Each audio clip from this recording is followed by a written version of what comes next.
Opéra dans le cadre grandiose de Masada, site historique situé dans le sud d'Israël et qui représente beaucoup plus qu'un symbole pour les Israéliens. Eh bien, figurez-vous qu'on y joue Carmina Burana, opéra composé par un proche d'Hitler et du parti nazi.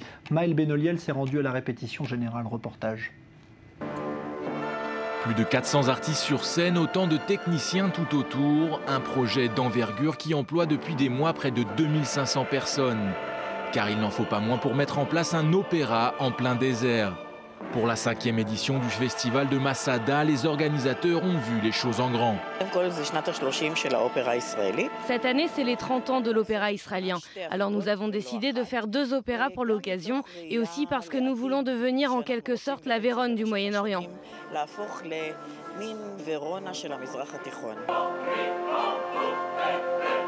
Au programme, le célèbre opéra italien de la Tosca, composé par Giacomo Puccini, et celui allemand non moins populaire de Carmina Burana, composé à l'aube de la Seconde Guerre mondiale par le très controversé Karl Orff.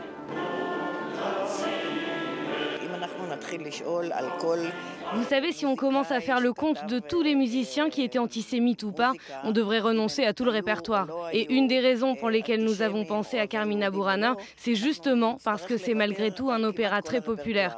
Et il faut savoir que le public qui vient à Masada est un public de novices qui n'a pas forcément une grande tradition de l'opéra. Donc c'est un public qui apprend à aimer l'opéra en même temps qu'il y assiste.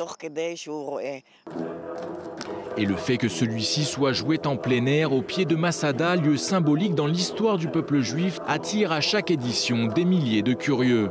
Michal Znaniecki met en scène pour la 2e fois un opéra pour le festival de Masada. C'est un sentiment de liberté avec tout cet espace immense et fantastique, donc j'essaie de l'utiliser au maximum.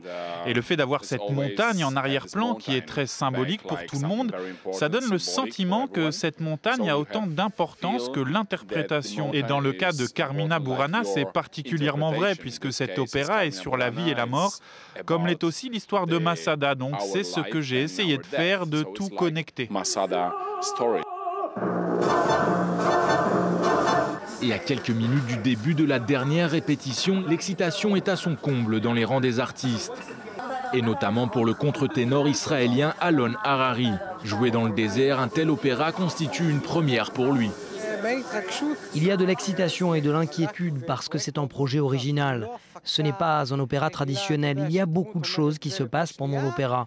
Je suis moi-même amené à danser avec les danseurs et c'est quelque chose que je n'ai jamais encore fait. Bon, je suis sûr que ça se passera bien, mais je suis sûr aussi qu'il pourrait avoir des surprises parce que c'est vraiment un opéra qui sort de l'ordinaire.